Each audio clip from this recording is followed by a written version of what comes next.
Hi friends, ఇవాళ video ఏంటంటే blue star AC outdoor compressor అనేది రీప్లేస్ చేస్తున్నాం అన్నమాట.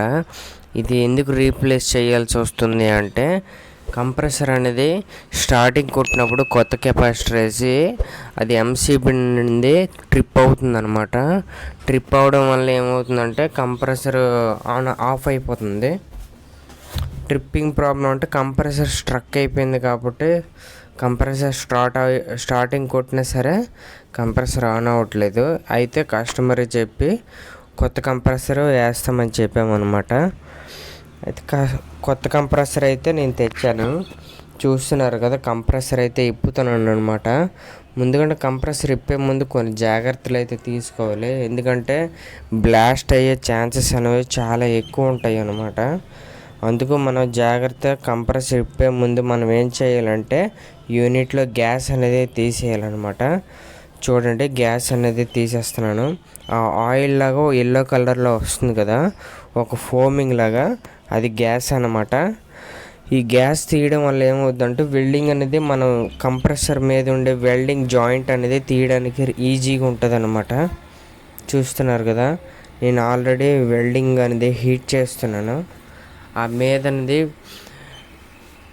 డిశ్చార్జ్ పైప్ లైన్ ఉంది కదా, ఆ డిశ్చార్జ్ పైప్ లైన్ అనేది మనం వెల్డింగ్ చేసి తీస్తున్నాం అనమాట. తీసినప్పుడు కొంచెం చెక్ చేసుకోవాలి.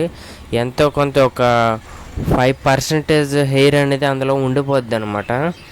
అప్పుడు వెల్డింగ్ చేసినప్పుడు కూడా కొంచెం జాగ్రత్తగా మనం చూసి జాగ్రత్తగా లేట్ అయినా సరే తీయాలన్నమాట. వెల్డింగ్ అనేది 2 పైపులు సక్షన్ అండ్ డిశ్చార్జ్ 2 పైపులు తీయడం వల్ల మన కంప్రెసర్ అనేది రీప్లేస్ చేయడం అనేది జరుగుతుంది. చూడండి, హీట్ అయినది జరుగుతుందన్నమాట. ఇలా హీట్ చేసి పైప్ తీసిన తర్వాత కంప్రెసర్ అనేది జాగ్రత్తగా మనం అది సైడ్కి తీసి పెట్టేసి అక్కడ కింద డస్ట్ ఎక్కువ ఉంది కదా, అది క్లీన్ చేసుకోవాలి. మీకు కంప్రెసర్ ఎలాగుందని చూపిస్తాను ఇప్పుడు. చూడండి ఎలాగుందో. కంప్రెసర్ డ్యామేజ్ అయిందా లేదా మనం చెక్ చేసుకోవాలి. ఎందుకంటే డ్యామేజ్ అయిందా లేదా చెక్ చేయకపోతే మళ్ళీ అంటే బిగించినప్పుడు తేడా వచ్చేసేది అనమాట. అలాగే కంప్రెసర్ పొజిషన్లు కూడా సెట్ చేసుకోవాలన్నమాట. చూడండి, ఆ కంప్రెసర్ అనేది డౌన్ అయిపోయింది. మళ్ళీ పాత బుష్లు పెట్టేసి నేను అంటే పాత కంప్రెసర్ బుష్లు పెట్టి నేను హైట్ చేశాను అనమాట.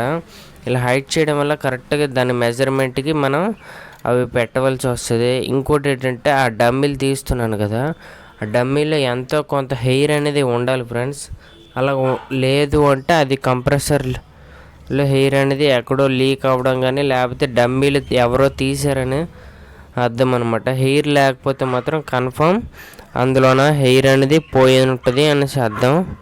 చూడండి ఫ్రెండ్స్, ఇలా కంప్రెసర్ ఎక్కించిన తర్వాత వెల్డింగ్ అనేది జాగ్రత్తగా చేసుకోవాలన్నమాట. వెల్డింగ్ ఎక్కడ లీకేజ్ రాకుండా 1-2 సార్లు చూసి చెయ్యాలి. అలాగే మనం కంప్రెసర్ హీట్ చేస్తున్నప్పుడు కూడా కొంచెం ఎడిషనల్గా పైప్ అనేది లోనికి పంపించాలన్నమాట. లేకపోతే బయటకే ఉండిపోతే వేరంగా లీకేజ్ అనేది వస్తుంది అనమాట. చూడండి, ఆల్రెడీ డిశ్చార్జ్ పైప్ అనేది హీట్ చేసి వెల్డింగ్ చేస్తున్నాను. నాకు కెమెరాకి క్యాప్చర్ అవ్వట్లేదు, మరి ఏమనుకోకండి. ఎందుకంటే కొంచెం వీడియో తీయడానికి కూడా క్లైమేట్ అనేది అనుకూలంగా లేదనమాట. అందుకు నేను జాగ్రత్తగా చేయవలసి వస్తుంది. చూడండి, అలాగే మనం వెల్డింగ్ చేసినప్పుడు కొంచెం అది హీట్ అనేది వెల్డింగ్ అయిపోయిన తర్వాత కూలింగ్ వాటర్తో కానీ నార్మల్ వాటర్తో కానీ కూలింగ్ చేయడం మట్టుగా అలాంటి వెయిట్ చేయకండి. ఎందుకంటే కంప్రెసర్ నెక్ అనేది ఉంటుంది అనమాట, అది బ్రేక్ అయిపోద్ది ఒక్కొక్కసారి. అలాంటి పని అయితే చేయొద్దు. ఎందుకంటే హీట్ తగ్గిన తర్వాత ఆటోమేటిక్గా మనం ఏదైనా చేసుకోవచ్చు. కానీ హీట్ ఉన్నంత వరకు మనం ఎటువంటి కూలింగ్ వాటర్ కానీ నార్మల్ వాటర్ కానీ హీట్ మీద ఉన్నప్పుడు వేయకూడదు అనమాట. కాపర్ పైపు బ్రేక్ అయ్యే ఛాన్సెస్ ఉంటుంది నెక్ దగ్గర. ఇలాగ అయిన తర్వాత మళ్ళీ దానికి ఉండి పాత కెపాసిటర్ అనేది తీసేయాలన్నమాట. తీసేయడం వల్ల ఏమవుతుందంటే కొత్త కెపాసిటర్ దానికి ఏ కెపాసిటర్ యూజ్ అవుద్దో చెక్ చేసి అది కంప్రెసర్ మీద మోడల్ బట్టి దానికి ఆ కెపాసిటర్ అనేది వేయాలన్నమాట. ఏసీతో వచ్చిన కెపాసిటర్ కొత్తది మార్చేస్తామంటే అవ్వదు. కంప్రెసర్తో వచ్చిన కెపాసిటర్ ఏ మోడల్కి వేస్తే అవుతుందో ఆ మోడల్కి అనేది ఆ కెపాసిటర్ అనేది వేయాలి. నేను కంప్రెసర్ మార్చినప్పుడు 45 కెపాసిటర్ అనేది వేసాను అనమాట. 45 వేసుకుంటే సరిపోయింది, నాకు బాగానే వస్తుంది. అలాగే స్టార్టింగ్ ఎల్లో కదా, రన్నింగ్ అనేది రెడ్లు అనమాట, 2 రెడ్లు.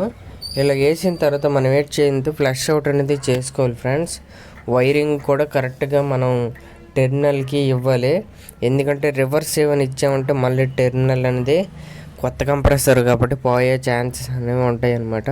పోదు, కానీ ఓవర్ హీట్ ఎక్కి పోతుంది అనమాట. మనం 1-2 సార్లు జాగ్రత్తగా చెక్ చేయాలి. వైరింగ్ కూడా ఇచ్చినప్పుడు మాత్రం చూసుకొని ఇవ్వాలి ఫ్రెండ్స్. ఎందుకంటే మీకు తెలియకపోతే ఫోటో తీసుకోండి, పర్వాలేదు, ఏమైపోదు అనమాట. ఈ వీడియో కనుక మీకు నచ్చితే లైక్ చేయండి ఫ్రెండ్స్, సబ్స్క్రైబ్ చేసుకోండి.